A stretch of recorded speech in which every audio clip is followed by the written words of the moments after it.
پہلی بات جو قابل غور ہے وہ یہ ہے کہ اس دنیا میں جتنے لوگ آتے ہیں اور آئلی زندگی میں آتے ہیں تو ان کو بیٹے کی خواہش ہوتی ہے، تمنا ہوتی ہے، کیونکہ بیٹا اور بیٹی میں فرق ہے۔ قرآن حکیم میں بھی ایک خاص موقع پر یہ بات کہی ہے وَلَيْسَ الذَّكَرُ كَالْأُنثىٰ، اور بیٹے کی خواہش جو ہے وہ حضرت ابراہیم علیہ السلام کو بھی تھی اور حضرت زکریا علیہ السلام کو بھی تھی۔ انہوں نے بیٹی کا اللہ سے مطالبہ نہیں کیا، بیٹے کا مطالبہ کیا ہے۔ تو اس کا مطلب یہ ہے کہ اس دنیا میں ایک نظام ہے تو وہ بیٹے کے ذریعے چلتا ہے، بیٹی کے ذریعے نہیں چلتا۔ خوب۔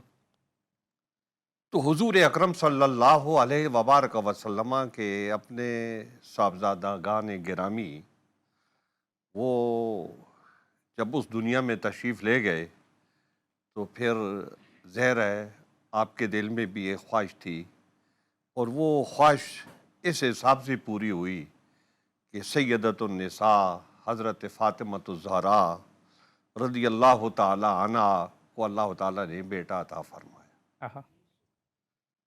اب حضور اکرم صلی اللہ علیہ وبارک وسلم کو اس وقت اتنی خوشی ہوئی ہوگی جیسے حضرت قاسم کی پیدائش کے وقت یا حضرت ابراہیم کی پیدائش کے وقت تھی۔ آہا۔ حضرت امام حسن علیہ السلام ایک وہ شخصیت ہے کہ جو نبوت کی گود میں پلے اور بڑے ہیں، اور جو آپ نے ان کے نام کا ذکر کیا ہے تو حضور اکرم صلی اللہ علیہ وبارک وسلم نے چن کے نام رکھے ہیں۔ تو یہ نام وہ ہیں جو نبی علیہ السلام کے پسندیدہ نام ہیں۔ آہا۔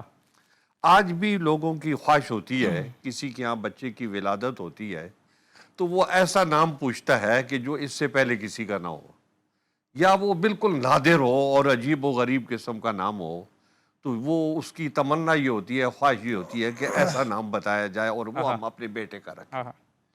تو حضور اکرم صلی اللہ علیہ وبارک وسلم کا نام جو آپ نے رکھا حضرت امام حسن کا، تو اس سے اندازہ ہوتا ہے کہ نبی علیہ السلام کی بھی یہ خواہش تھی کہ ایسا نام رکھوں جو پہلے کسی کا نہ ہو۔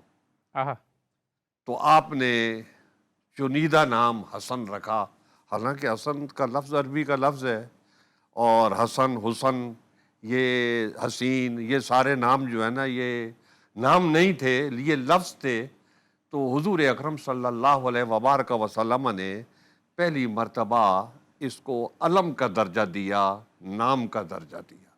ماشاءاللہ۔ جب حضور اکرم صلی اللہ علیہ وبارک وسلم نے نام کا درجہ دیا حسن کو، تو ظاہر ہے جو دوسرے حضرات تھے ان کے بھی کان کھڑے ہوئے کہ نبی علیہ السلام نے یہ نیا نام رکھا ہے جو ہے نا۔ تو وہ آدمی بھی اپنی صفات کے لحاظ سے نیا تھا، تو وہ آہا۔ جو اس کے اندر خوبیاں اور کیا کمالات کہنے، تھیں تو کیا اس کہنے۔ کے حساب سے نبی علیہ السلام نے اس بچے کو نام بھی دیا ہوئی۔ ماشاءاللہ۔ پھر آپ نے یہ بات بھی کی کہ حضور اکرم صلی اللہ علیہ وبارک وسلم ان کو اٹھاتے تھے تو کندھے پہ بٹھاتے تھے۔ آج بھی رواج ہے ہمارے ہاں، شہروں میں تو نہیں ہے، دیہاتوں میں ہے کہ بچے کو ادھر کندھے پہ بٹھا لیتے ہیں جو ہے نا۔ تو یہ وہی اسی زمانے سے چلا آ رہا ہے۔ تو شہری لوگ ہو گئے، ان کو دوسرے وسائل مل گئے ہیں، دوسری چیزیں مل گئی ہیں، جو دوسری طرف نکل گئے ہیں، لیکن جو ہماری دیہی آبادی ہے اس میں یہ رسم ابھی تک باقی ہے کہ بچوں کو کندھوں پہ اٹھا لیا جاتا ہے۔ تو حضور اکرم صلی اللہ علیہ وبارک وسلم کندھے پہ اٹھاتے۔ اب آپ تھوڑا سا اندازہ کریں کہ جب بچے کو یہاں کندھے پہ بٹھایا جائے گا تو اس کے دونوں ہاتھ یہاں پر ہوتے ہیں، آہا۔ آہا۔ اور اس کا منہ، سر مبارک اس کا اوپر ہوتا ہے، تو وہ اوپر سے بوسہ دینا چاہے تو بوسہ دے سکتا ہے۔ تو ادھر یہاں سے بھی اس نے ہاتھ رکھا ہوا ہوتا ہے اور ادھر سے بھی اس نے ہاتھ رکھا ہوا ہوتا ہے۔ تو حضور اکرم صلی اللہ علیہ وبارک وسلم کے ساتھ یہ قربت ہے۔ اب کچھ باتیں ایسی ہیں جو حضرت امام حسن علیہ السلام کی پیدائش کے وقت ہوئی۔ تو وہ ظاہر ہے وہ بھی اس بات کو مطلب اس کی طرف توجہ دلاتی ہیں کہ حضور اکرم صلی اللہ علیہ وبارک وسلم کو آپ کا کتنا انتظار تھا اور کتنا پیار تھا، اور کس طریقے سے آپ نے ان کا استقبال کیا، اور کس طریقے سے آپ نے ان کا عقیقہ کرایا، اور آہا، کس طریقے سے آپ نے کیا کہنا ہے؟ خرچے کی بھی بنیاد رکھی کہ جب بیٹا پیدا ہو تو اس وقت کچھ خرچہ کیا جائے۔